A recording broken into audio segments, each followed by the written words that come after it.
एक समय की बात है। एक गांव में एक रामू किसान अपने गधा और गाय के साथ रहता था। वो रोज जंगल में अपनी लकड़ियां काटने जाया करता था और शाम होने से पहले अपने गधे पर लकड़ियां रखकर वापस आ जाता था। एक दिन किसान ने सोचा, क्यों ना गाय को भी साथ जंगल में ले चलूं, अधिक लकड़ी आएगी। इतना विचार कर किसान अपने दोनों जानवरों को जंगल की तरफ लेकर चल देता है। गाय और गधा बचपन से किसान के साथ रह रहे थे, जिसकी वजह से दोनों काफी अच्छे मित्र भी थे। जंगल में जाते समय किसान ने गधे के ऊपर पानी का एक छोटा घड़ा भी रख दिया था। इसी तरह जंगल का रास्ता कट रहा था। किसान आगे आगे और गाय गधा पीछे पीछे। ओ गाय बहन, मैं अकेले ही लकड़ियां उठाकर ले आता, तू इतनी सुबह क्यों परेशान हो रही है? थक जाएगी। अरे पगली, अगर मैं तेरे साथ रहूंगी तो काम जल्दी खत्म होगा, और जब दो दोस्त मिलकर काम करेंगे तो ज्यादा लकड़ियां भी इकट्ठा होंगी और मालिक की अच्छी कमाई भी। सच कहती है तू, सच में मेरी सच्ची साथी है। लेकिन मालिक ने ये पानी का मटका क्यों रखा है तेरे ऊपर? जंगल में नदी तो है ही। अरे पगली, हमारे मालिक बहुत ही समझदार हैं। उन्हें पता है नदी के पास जंगली जानवर रहते हैं। अगर हम वहीं पानी पीते और कोई पीछे से आ जाता तो भाग भी नहीं पाते। इसीलिए मालिक ने मटका मेरे ऊपर रखा होगा।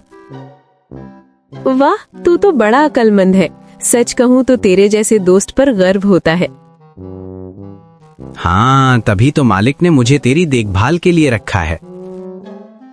हाँ भाई हाँ, मालिक ने यही समझदारी देखकर तो तुझे हमेशा मेरे साथ रहने को कहते हैं।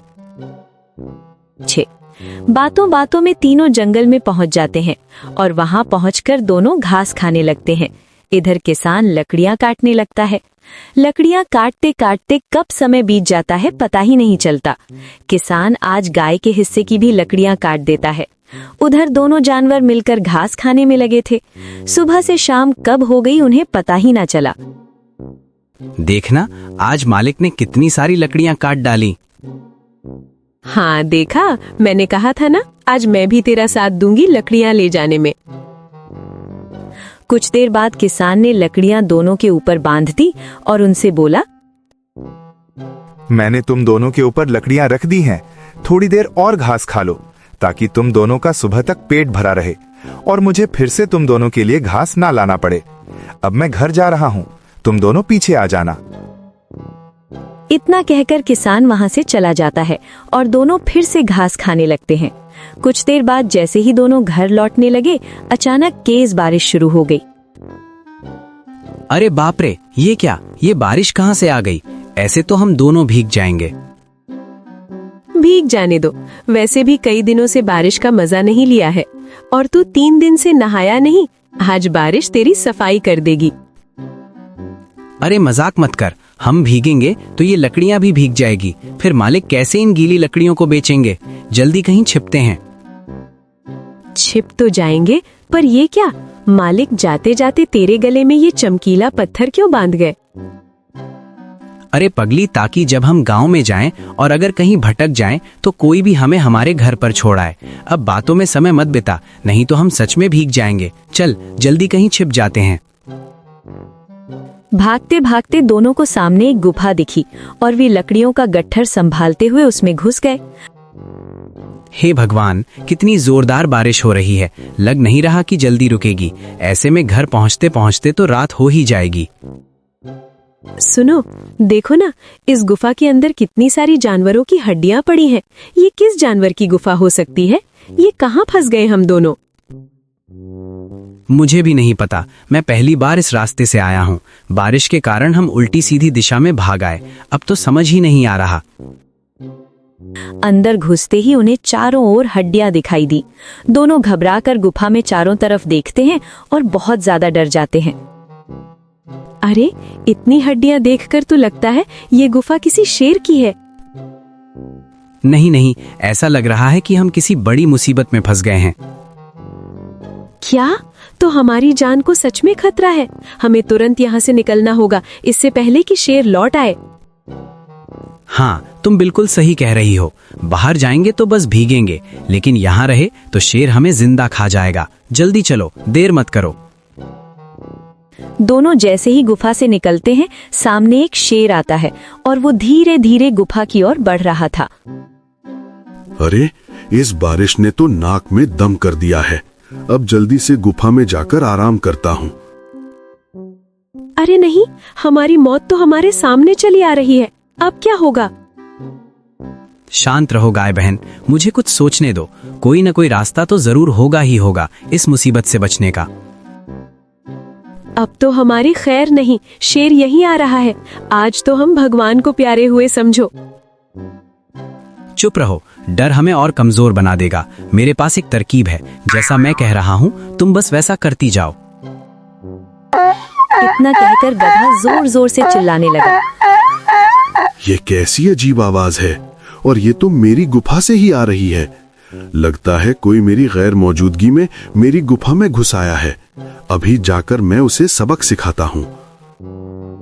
उधर शेर बारिश से परेशान होकर गुफा में आना चाहता था। गधे और गाय ने उसे देखकर और जोर से डरावनी आवाजें निकालनी शुरू कर दी। क्या हुआ बेगम, आपके दांत क्यों खटखटा रहे हैं? सवा शेर जी, ये भूख का असर है।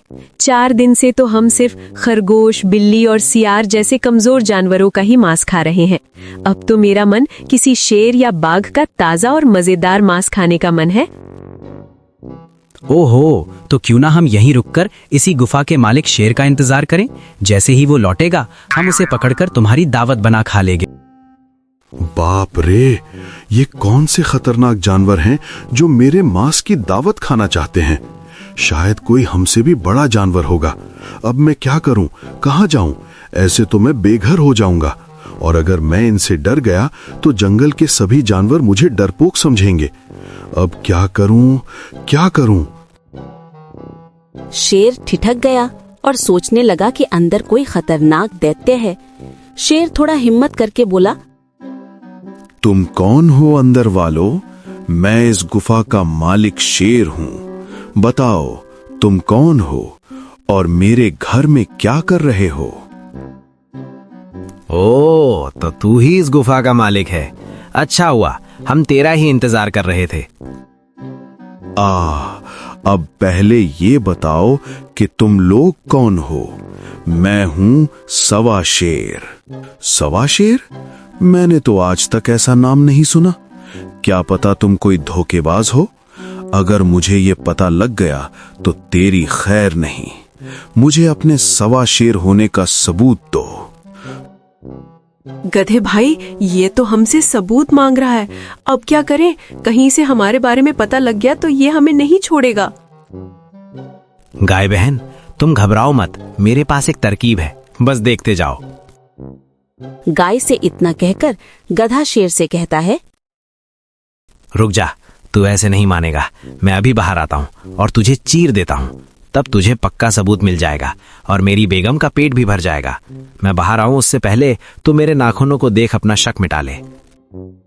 इतना कहकर गधा अपने गले में लटके बड़े से नुकीले ताबीज को शेर के पास फेंक कर कहता है, ये देख, ये है मेरे पंजे का नाखून। क्या इतना काफी है, या खुद बाहर आकर अपने पंजे से तुझे चीर फाड़ दूं? इतना कहकर गधा चलने की आवाज अपने पैरों से निकालता है। इधर शेर नाखून देखकर कांपते हुए कहता है, हे भगवान, इतना बड़ा नाखून! अगर ये नाखून है तो पूरा सवा शेर कितना बड़ा होगा? शेर डर के मारे वहां से भाग खड़ा हुआ। रास्ते में सियार ने शेर को भागते देखा और उसे रोक लिया। अरे अरे, ये क्या देख रहा हूँ? जंगल के राजा शेर खान, वो भी डरकर भाग रहे हैं। महाराज रुको जरा, ठहरो। क्या हुआ? तबीयत तो ठीक है ना? जंगल का राजा होकर भी आप किसी से डर गए? आप तो हमेशा दूसरों के पीछे दौड़ते हो। आज आपके पीछे कौन पड़ गया? मत पूछ सियार, मेरी गुफा में एक भयानक सवा शेर घुस आया है। मैं तो जान बचाकर भाग निकला। तू भी मेरी मान ले, अपनी जान लेकर भाग जा, वरना वो तुझे भी नहीं छोड़ेगा। क्या कहा आपने? सवा शेर?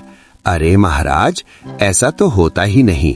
लगता है किसी ने आपको धोखा दिया है। मैंने कहा ना, वहां सवा शेर नहीं होगा। क्या बात है? हंसी मत निकाल सियार, वरना अंजाम बुरा होगा। मेरा तो मूड खराब है। ठीक है महाराज, पर क्या आपने अपनी आंखों से उसे देखा? वैसे ही भाग रहे हो। देखा तो नहीं, लेकिन उसकी आवाज सुनी और उसका नाखून का टुकड़ा पाया है। इतना बड़ा था कि देखकर ही डर लग जाए। मगर देखा तो नहीं ना महाराज। चलो एक बार मेरे साथ वापस चलते हैं, सच का पता लगाते हैं कि वहां वाकई सवा शेर है या किसी ने आपको मूर्ख बनाया है। ना नहीं, मैं वापस बिल्कुल नहीं जाऊंगा। तुझे जाना है तो जा, मुझे अपनी जान प्यारी है। डरिए मत महाराज, मैं आगे आगे चलूंगा, आप बस मेरे पीछे रहना, कुछ नहीं होगा आपको। अच्छा ठीक है, लेकिन अगर कुछ गड़बड़ हुई तो मैं भाग जाऊंगा। शेर ने सियार को सब बताया और सियार ने उसे समझाया कि शायद किसी ने धोखा दिया है। दोनों वापस गुफा की ओर चले। अरे ये शेर फिर से क्यों लौट आया? और इसके साथ कोई और भी है, शायद सियार। अब क्या करें? कुछ मत करो, यहीं छुपे रहो और देखते हैं ये क्या करते हैं। शेर और सियार जाके गुफा के पास रुकते हैं और शेर फिर से हिम्मत करके बोलता है, सुनो, मैं कोई कमजोर नहीं हूँ। ये नाखून जो बाहर मिले हैं मेरे पास भी बहुत हैं। ऐसे नाखून से मैं नहीं डरता। शाबाश महाराज, यही हुई ना असली जंगल के राजा वाली बात। गधे और गाय दोनों परेशान हो जाते हैं। तभी गधा को एक उपाय आता है। ये शेर मान ही नहीं रहा। अब तो हमें कोई चाल चलनी होगी। गाय, तुम जोर जोर से आवाज करो। और हाँ, वो मटका कहाँ है? उसमें पानी है ना? हाँ, ये रहा मटका। ये क्या मैंने नीचे रखा है? गधा मटके को लुढ़काता है जो शेर के पास जा गिरता है। शेर और सियार दोनों डर जाते हैं। अरे ये क्या अजीब सी चीज थी। हाँ महाराज, ये तो कुछ अजीब सा है। ये मेरी थूक थी। तुम्हें देखकर मेरे मुंह में पानी आ रहा है। अब मैं तुम्हें खाने आ रहा हूँ। गुफा के अंदर गाय अपने पैरों से और भी धमाका करने लगती है। ये सुनकर शेर और भी ज्यादा डरने लगता। नालायक सियार, तेरे चक्कर में मैं मर जाऊंगा। मैं भाग रहा हूँ। रुकिए महाराज, पहले उसे बाहर तो आने दीजिए। मुझे लगता है वो कोई ढोंगी है। चुप, मैं अब और धोखा नहीं खाऊंगा। वो सवा शेर सच में खतरनाक है। जंगल में और गुफाएं भी हैं, मैं कोई और ढूंढ लूंगा। जान है तो जहान है। अब ज्यादा ना बोल, बहुत ज्ञान दे, भागो। है। शेर फिर से भाग जाता है।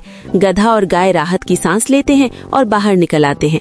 लेकिन सियार उन्हें देख लेता है और कहता है, ओ, तो ये तुम दोनों थे। तुम्हें लगता है तुमने शेर को उल्लू बना दिया, पर मुझे सब पता लग गया। अब तुम दोनों की खैर नहीं। मैं फिर से शेर को बुला कर लाता हूँ और तुम दोनों का शिकार करवाता हूँ। फिर शेर भी मुझे कुछ हिस्सा दे देगा। सियार शेर के पास जाकर सारी बात बताता है। महाराज रुकिए, वो कोई सवा शेर नहीं था। वे तो सूर्य गांव से आए दो जानवर थे, एक गाय और एक गधा। उन्होंने चालाकी से आपको डरा दिया। चलो वापस चलकर देख लो। ये क्या कह रहा है सियार? कहीं तू पागल तो नहीं हो गया? ऐसा कैसे हो सकता है? क्या सच में ऐसा है? तभी पेड़ पर बैठे कौवे ने बातचीत सुनी और बीच में बोल पड़ा। क्या माजरा है शेर खान? मुझे भी तो बताओ, शायद मदद कर सकूं। मेरी गुफा में सवा शेर और उसकी शेरनी घुसे थे। मैंने उनके नाखून और थूक देखे, पर ये सियार कहता है कि वो गांव से आए जानवर थे। महाराज, ये सियार तुम्हें धोखा दे रहा है। शायद वो सवा शेर से मिला हुआ है और तुम्हें वहां ले जाकर खुद भी तुम्हारा मांस खाना चाहता है। तो तू गद्दारी कर रहा है? अब तुझे छोड़ूंगा नहीं। तुमको खूब हंसी भी आती है।